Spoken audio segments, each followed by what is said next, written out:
Bonjour à tous. Cette semaine, l'actualité droit social, c'est ce feuilleton qui ne finit pas, le Covid. En effet, cette semaine, le gouvernement a confirmé que les 3 jours de télétravail prendraient fin au 2 février. Cependant, le recours au télétravail restera recommandé, mais sans obligation chiffrée.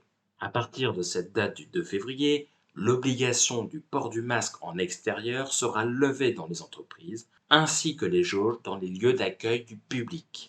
Le nouveau protocole sanitaire sorti cette semaine nous confirme également qu'un salarié cas contact vacciné peut continuer à travailler s'il n'est pas immunodéprimé. Le télétravail doit toutefois être privilégié pour ces salariés cas contact. Pour rappel, le protocole sanitaire en entreprise devient désormais assorti de sanctions financières. Je vous invite à vous reporter à la vidéo de la semaine dernière pour plus d'informations.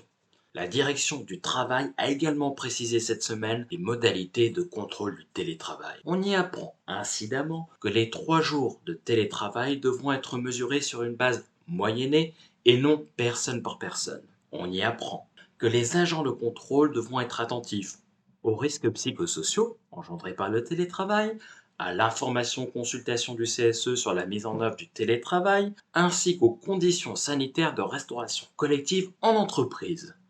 Bref, il y a plus de grand écart dans les directives actuelles que dans un film de Jean-Claude Van Damme.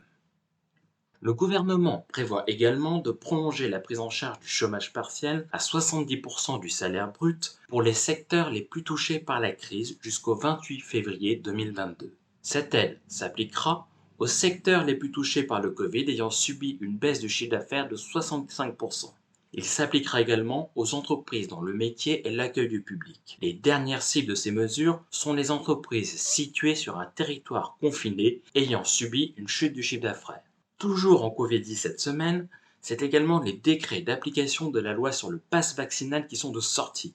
On y apprend que jusqu'au 15 février 2022, les personnes qui auront commencé à se vacciner pourront, avec un test Covid négatif, continuer à accéder aux lieux limités au pass vaccinal. Dans le même esprit, les personnes présentant un certificat de rétablissement du Covid de moins de 6 mois seront dispensées de pass vaccinal. Un nouveau modèle de bulletin de paye est de sortie cette semaine au Journal officiel. Il s'agit en fait de réintégrer la mention des allègements de cotisations employeurs qui avait disparu du précédent exemplaire publié en début d'année. Cette semaine, la Chambre sociale de la Cour de cassation s'est également illustrée dans l'actualité. Un premier arrêt du 5 janvier 2022 a attiré l'attention concernant la distribution des tracts syndicaux. Le Code du travail précise que les tracts syndicaux peuvent être distribués aux heures d'entrée et de sortie du personnel en dehors du temps de travail et du temps de pause. Que se passe-t-il donc dans les entreprises dans lesquelles les horaires sont variables? Le juge a considéré que la distribution de tracts pouvait s'effectuer n'importe quand pendant les plages mobiles de pause de ses salariés, peu importe qu'ils correspondent ou non à la pause déjeuner des collaborateurs. En l'occurrence, la distribution litigieuse dans le conflit dont nous parlons avait eu lieu à 12h15 dans une entreprise qui avait une plage mobile de pause de midi de 11h30 à 14h. On imagine que la décision a été dure à avaler pour la direction de cette entreprise. La Chambre sociale a également précisé le délai de contestation des élections des représentants du personnel.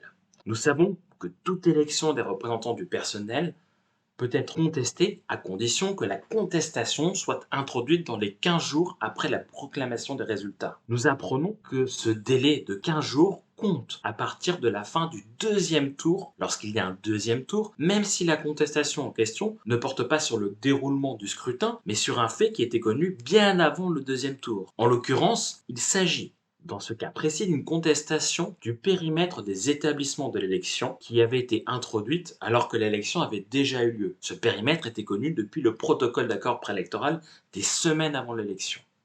Nous apprenons également cette semaine, par décision de la Chambre sociale de la Cour de cassation, que l'animateur interne de la sécurité dans une entreprise, qui intervient légalement, je vous le rappelle, trimestriellement au CSE, reste éligible à cette instance de représentant du personnel. À défaut d'avoir une délégation d'autorité particulière, il n'est pas considéré comme un représentant de la direction et peut donc tout à fait se présenter aux élections des représentants du personnel et siéger au CSE trimestriel en ayant à la fois la casquette d'élu et à la fois la casquette d'animateur de sécurité interne. Voilà, c'est tout pour cette semaine du 24 janvier 2022. On se retrouve la semaine prochaine pour une nouvelle revue d'actualité sociale.